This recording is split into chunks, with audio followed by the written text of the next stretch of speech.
Oh,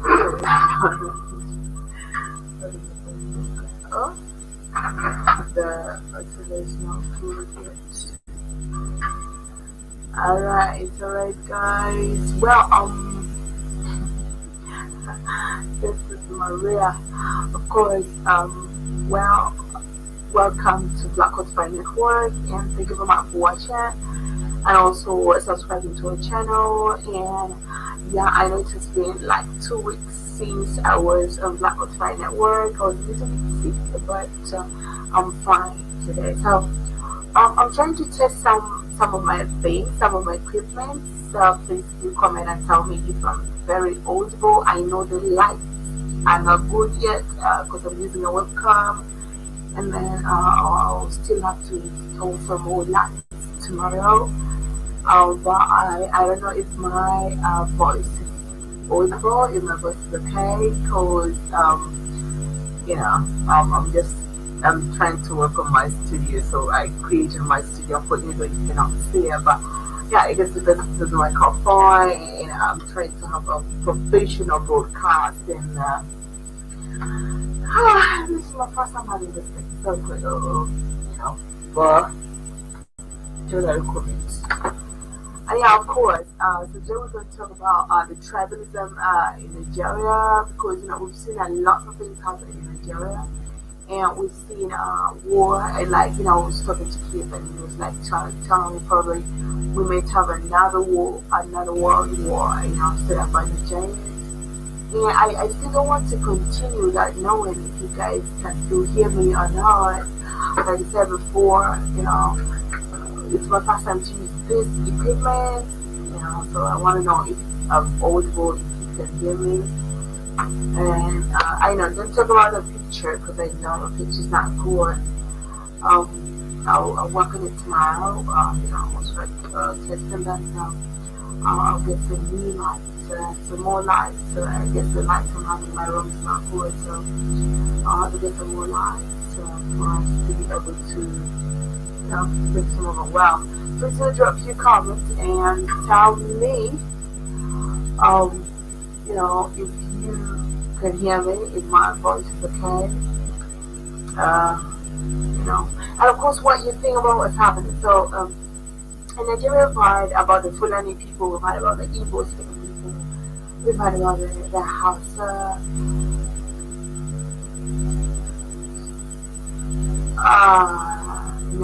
I think if they're not hearing me, they'll comment. I know these guys. Well, what my brother's trying to say, probably you guys are not hearing, because so I'm just like trying to tell you, if we are not, I know someone will say something at least. Yeah, those guys are. And then probably there's probably talking about work. Yeah, that's why. So yeah, like we've seen a lot of things happen in Nigeria, and to be honest, I'm not like trying to be tribalistic, because we're talking about tribalism itself.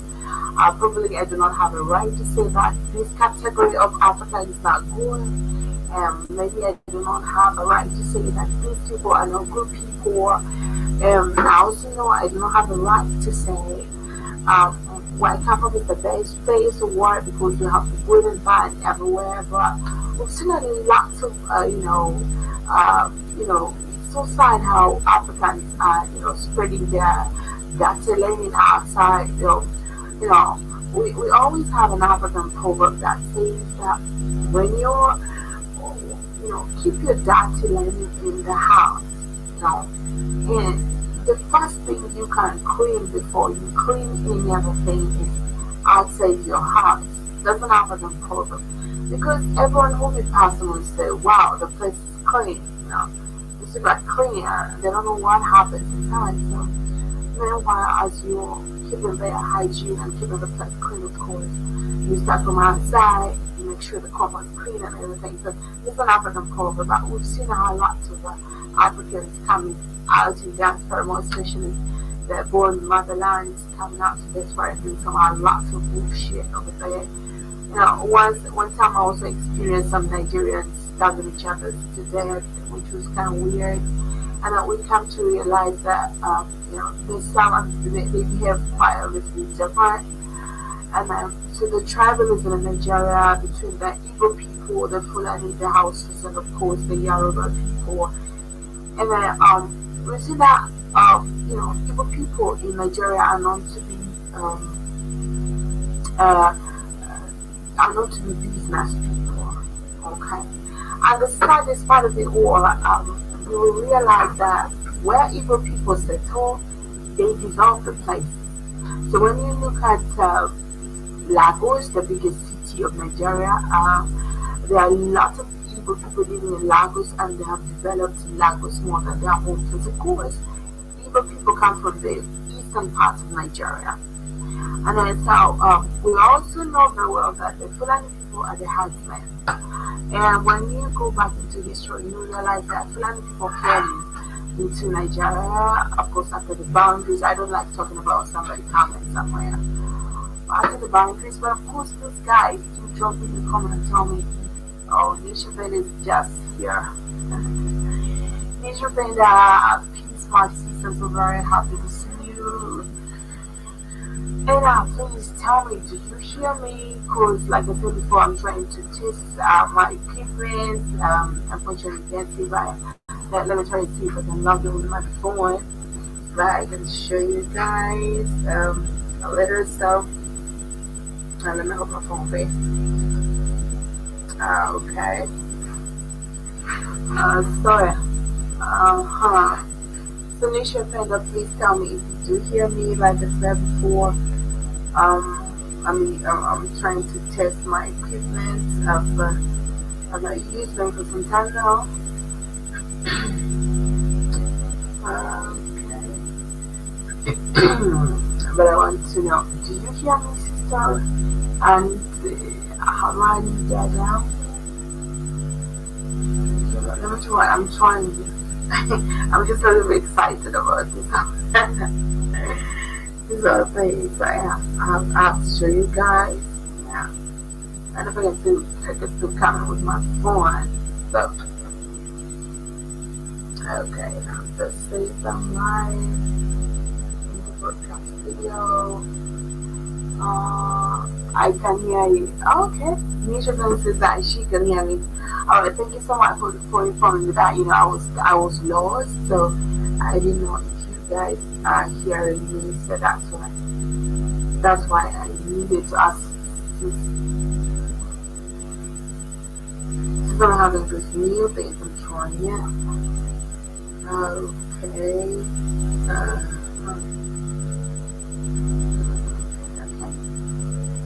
So I know, like I said before, at the live, don't mind about the picture. I'm gonna try working on that tomorrow. So yeah. Okay.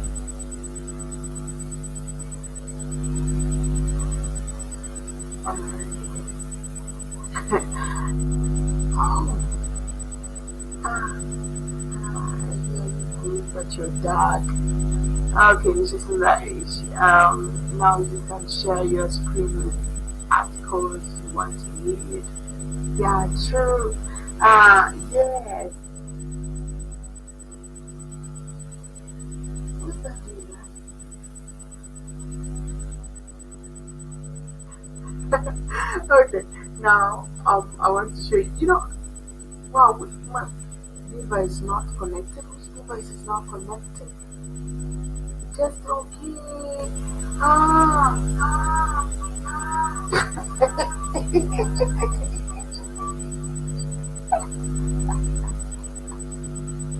I'm trying to use my phone. Okay, no, this is not good. Okay.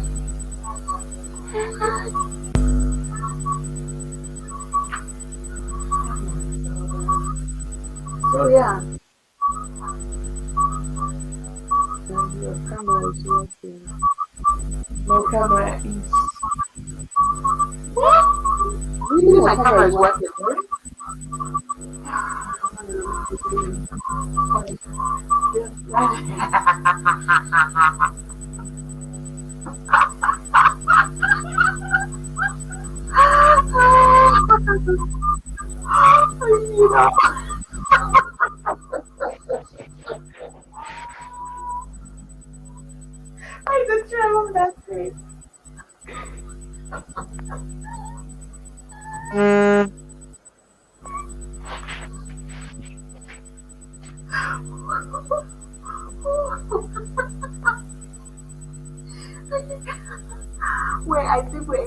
let me pass you. I will just do it. I'll just remove that.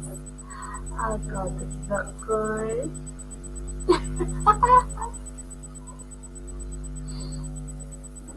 Okay. After my brother tried with the phone, the fact is, I think you have to work. You have to work. Yeah, the microphone on your phone. I know. Well, it is very far in the other room, but it's still doing the echo here. It's like, I don't know, 4 rooms from here because my brother read with it, but I can still feel the echo. Anyway, I was trying to say, keep if you say my camera is good, but I feel like I'm dark, so I needed to have at least a better, something which is better. So I think I'll work on it tomorrow. Yeah, I know my brother doesn't know how to log out from that. I think if you should log the other camera. Okay, let me see, because I'm trying, I'm not seeing this at the. Okay, let me remove it. Okay, there we go. I think it's better that way. So I'm so I'm very sorry. I was like trying to. I thought that I would use the other phone, to show you something I have here, but it's some bullshit. Now it's kind of well, whatever. So I was talking a little with kids about the Fulani speaking people and the Igbo. We've also seen Fulanis in Cameroon actually. We have Fulanis in Cameroon, and Fulanis also border Cameroon and Nigeria. So they are the border, so they border somewhere. So most Fulanis, they say they came during those days. They were brought by British to Nigeria. I'm the real black echo chamber. You should be like, come on. You just need more light, but your camera is good. Alright, I'm so happy to hear that my camera is good, and I'm going to work on the lights tomorrow, so I'll have to buy some good huge lights to make it light. So anyway, today I was not going to discuss about lots of things except that I know some of you guys were worried about me, like people said they didn't arrest me. No, I'm very fine. So that I was sick, and I'm always disturbed by cold. So, but I'm fine now. And then malaria most of the time, mosquitoes, it's kind of rainy. I don't like sleeping under the net. It's so horrid. I just don't like it. So I'm bound to have the malaria parasite in me because I do not take the precautions of preventing myself from malaria. It's kind of a tough time sleeping under the mosquito net and all that. I don't like it. So but I'm fine, and I'm so very happy that you guys can hear me. And we're gonna work on my camera tomorrow. It's not gonna be as dark as it is right now. Except that it's kind of weird, I'm just here and see my face is looking like whatever. Maybe that's how the camera is supposed to look. But of course, I'm so much excited to see you. Nishopena is always here every day, every time. Whenever time you never miss, and whenever you do, I'm like worried. But well, I can see you, and I'm minding. I missed you so much. Keep me so I can see you there. And I know whoever's watching me, guys, I'm missing a lot of you guys, Lando, and all the likes, Jim and Kondo, and everybody. Of course, today, like I said, I'm just gonna have a brief, what I feel about the Nigeria. There are no Senegal, Nigeria, Cameroon, Mali, Burkina Faso, and the Fulani people. Yeah, but the majority is the thing they're in Cameroon. Correct me if I'm wrong.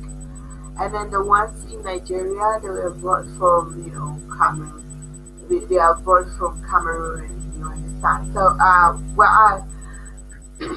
well, I'm not like trying to say you understand, but that's right now.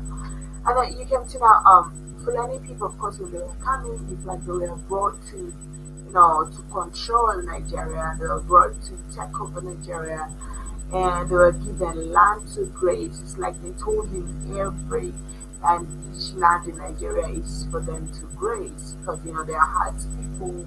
So I think when I was in UK, Like 3 years ago, we saw, I guess y'all guys saw it, yeah, you know, the Fulani people were killing other Nigerians, butchering them, cutting them into pieces, attacking, houses, families, burning them just because of their cattle. So, the story started in a very funny way. So the Fulani people let their cattle come into these other farms and ate people's, agricultural products. And then the farmers, of course, stood out and, you know, I think they killed, like they bait the animals, like, so the Fulani people, you do not attack their animals, rather your life goes. So a war broke out between them and some other people in the northern part of Nigeria. So we saw these people, we saw the camera, we had videos running all over social media where they were cutting people into pieces, hijacking people on the roads and killing them. And a lot of killings happened like 4 years ago. But I think it's so very sad and unfortunate that the president of Nigeria did not come out to talk about those things. It's like everyone is afraid of the Fulani people. So it's like even the government itself is scared, So with some of these things, I'm already seeing, chosen one. Yes, chosen one. I'm a brother. I'm so super excited to see you. I hope I know what. So we saw these Fulani people doing a lot of things. They're kind of primitive people, and and the funniest thing, they are not the largest population in Nigeria. No, they are not. But again, it's like they're taking over. It's like they have a right to do, everything they want. You understand? So we've seen a lot of chaos, war, and killings happen, and then we saw Namdi Kanu coming out for the Igbo people. We've seen that since Nigeria's existence. We've seen, of course, war between the Igbo people and other tribes in Nigeria. Igbo trying to say they want to break away from Nigeria, and some of them saying that they are not Nigerians. Actually, they are Hebrews. They are all the kinds of lot stories they do. To the extent that one of their leaders, Namdi Kanu, practices that Hebrew culture and a lot of things. I mean, he has very many youth and a lot of people, followers, following him and supporting his work. So, this kind of tribalism, this kind of difference between us is kind of huge. That a lot of Africans are spending a lot of time trying to think that they are finding themselves, and a lot of time, trying to fight with each other and hate each other than standing up as one and standing for the truth and also standing to protect the black legacy. So we've seen very many people do not agree, do not want to be an African and unity and also African love. You understand? So we've seen very many people trying to have issues in Nigeria, not only in Nigeria actually, a lot of Cameroon people are fighting. The French speaking people in Cameroon and of course the English speaking people in Cameroon fighting every time. Just because these other people are not speaking English, so we want to break away from them. And then for us, we are colonized by the British, and the French ones are saying we are colonized by the French people, so we are supposed to be different. And these others are saying, well, if you want us to be different, then you're going to give us the resources back. And others are saying, no, the resources belong to us. And you see this whole thing, the way people in Cameroon are dying every single day. Cameroon, the war in Cameroon has existed for a very, very long time. So if you look at all those things, okay, do not do this, do not do that, again, if we want this, Africans are not like uniting together for one major, cause. Just because of tribalism, you feel you belong somewhere rather than you being an African, or you feel you belong to a certain specific, tribe, which is a just land, which is even adopted, you don't feel like you're an African. I don't know, we've seen, and then when it comes to other people, it's kind of weird. And then I would see the same thing happen in South Africa. Well, South Africans, though they do sometimes fight with each other, they majorly do not like other Africans who come to their home. I don't know how they feel about other South Africans. I don't know how they feel about them. But we see that they do not really care about other Africans when they are here at home. And there is something about the South Africans. It is very rare to find South Africans in different countries of Africa. But then you can find Nigerians almost everywhere. You know, Nigerians are everywhere. They're even here. I have neighbors here. I have that flat next to my house. It's a Nigerian flat.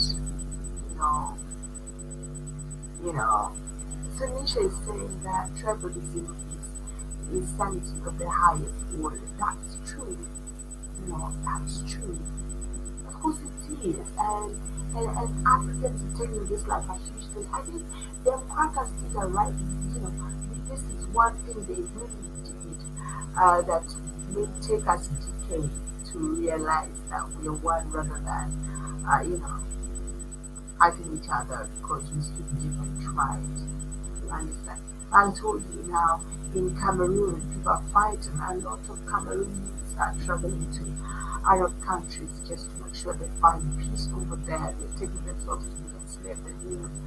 This is too much war in Cameroon. And of course, there is what they call Amazonians, Amazonia, and this other Cameroon. So the French speaking people and the English speaking people in Cameroon do not believe that they are brothers.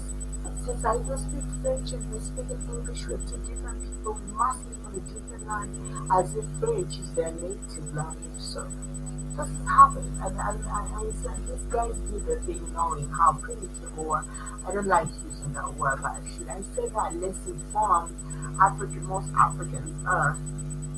You understand? So this is all cool, but I feel of a belonging, a feeling of self-belonging to a specific tribe that maybe probably you just can't speak with a tribe, and maybe their culture is slightly different from yours, just slightly different, and makes you feel like you are two different people, totally different people. You understand? So tribalism has been like, just like Nisha said, that tribalism is sanity of the highest order. That's true, you know. Their kid says that it destroys us as African people when we kill one another when we generate conflict. We are the same people. It's crazy and well, it's true. That's true. So that's why sometimes I feel like we all need a lot of working throughout the entire continent just for people to realize that these other badges they give to us were just to blackmail us, were just to blindfold us, not to see reality and not to know who we are, just like they give us other names that we are so proud of, and we forget our original names and the names that describe us. You understand? So tribalism has really, some people do. It's crazy. Now, I'm not the person who likes. It's not that I'm not proud of the languages I know, the languages I speak. But it's kind of weird why you should be asking me which part of Uganda do you come from? It's kind of weird. Why? So that what does it make any difference? Why do you want to know which part I'm coming from? And we know one, is it not enough? So like people tell me a story when we fought with a Nigerian lady and she was telling kids that you are a ghetto, you grew up from the ghettos, you are even you are jealous. This is what people tell me. So the lady also told a kid was jealous of her because he was really here. I mean, how do you even get that? It's weird. I don't know why black people have a big mouth. like talking shit all the time, you know. I think we need a lot to learn about ourselves. Probably, if it comes to learn how we came about, probably without people we come to realize that we are one people despite of the location, the division, or the division that is between us. Because you may be in the northern now or part of Africa and the southern and whatever you were. But the fact remains that we are one because we have a lot of same characteristics and similarities, you know. But this is something that a lot of Africans have thought. And then when it comes to Nigeria, it's very sad. Why should I don't know, sometimes I think the Fulani people are barbaric. There was one time I thought that these guys maybe they are very illiterate or something. I don't like using that very word more especially when this education system we had was brought by crackers.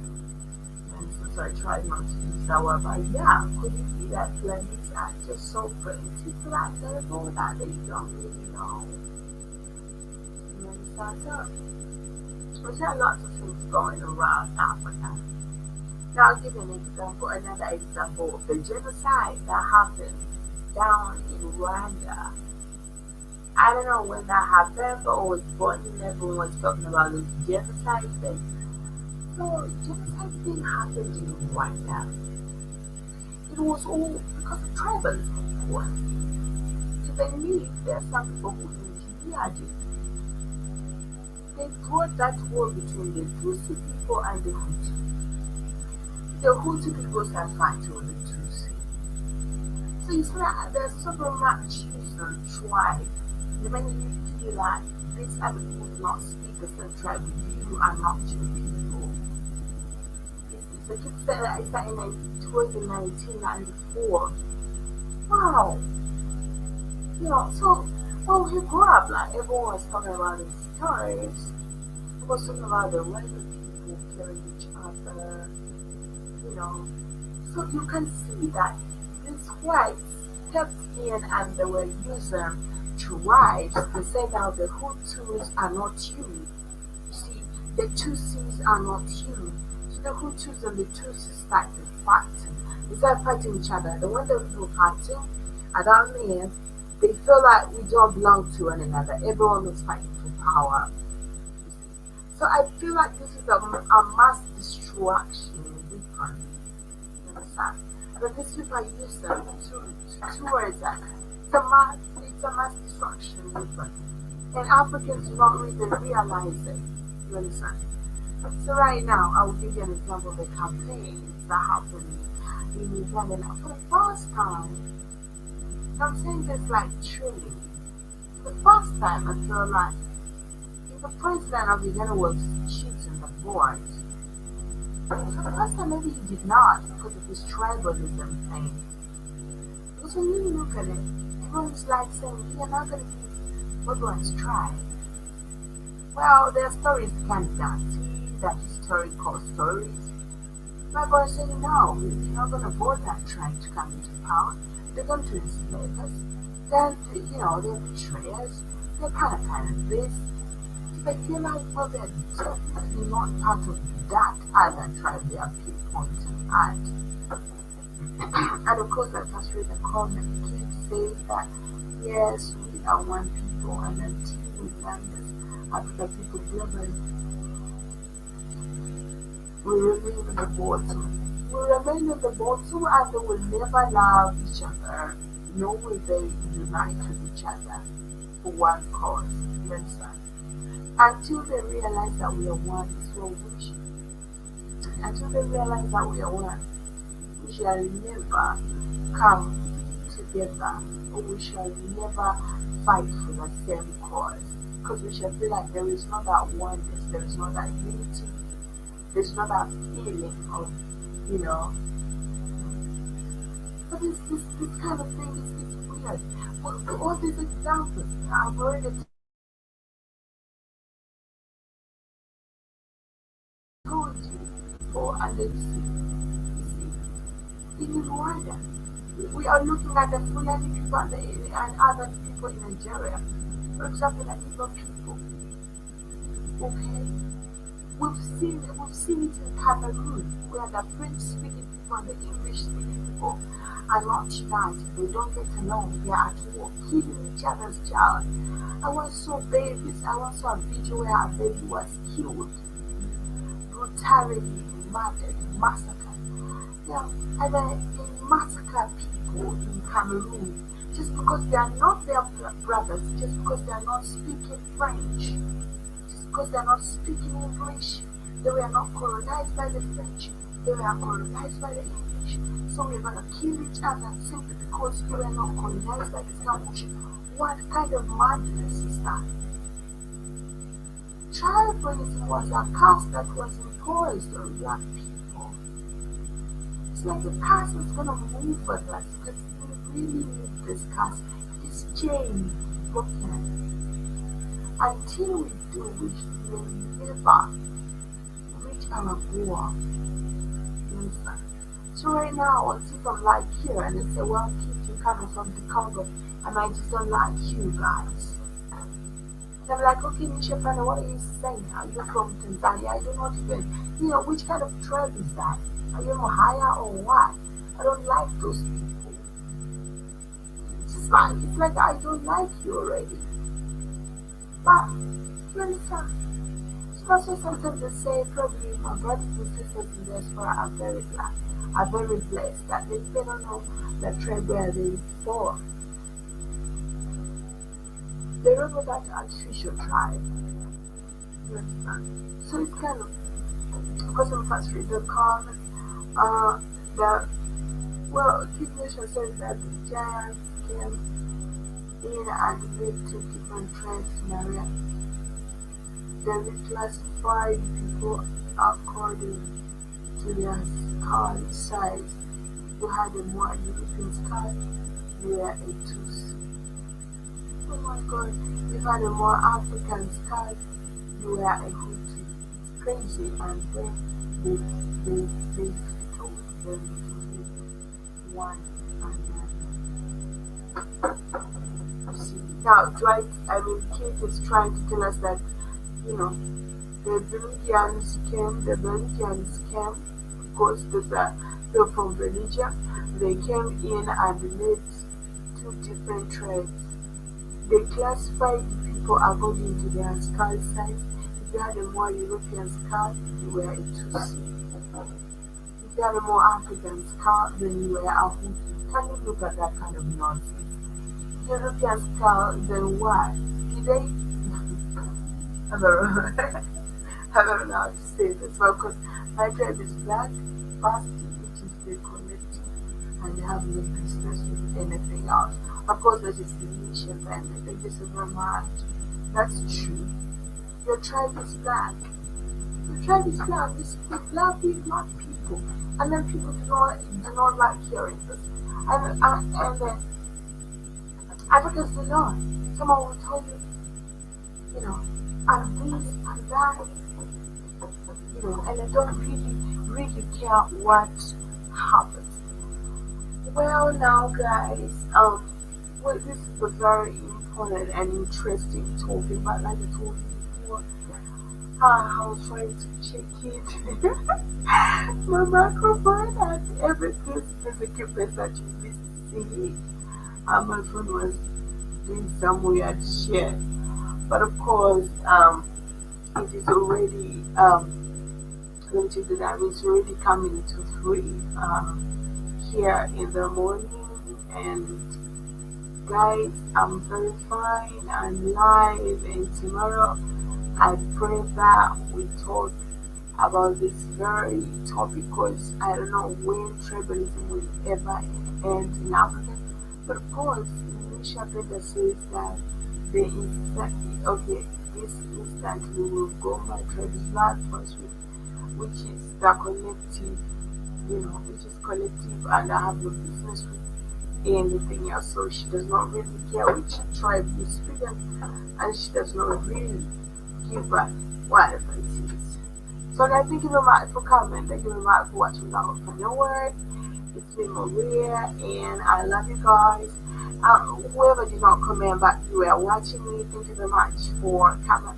And I promise next time my camera is gonna be better. Tomorrow we'll get some live. Yeah, because I love you so much, guys. Bishop and thank you for coming. Dwight, I mean, Keith, Sam, the first, thank you for giving me company. And yeah, I wouldn't have calculated if it was not for you. Of course, thank you very much. And everybody, chosen one and so you around. Thank you very much for coming. And everyone who's watching, please know that Maria loves you guys. I love you so much. It's 3 here in the morning. And I'll have to retire to my bed. And tomorrow I'll come in full authority. Have a blessed night, my sisters. Guide you, protect you, and give you all that. So, bye bye. Bye.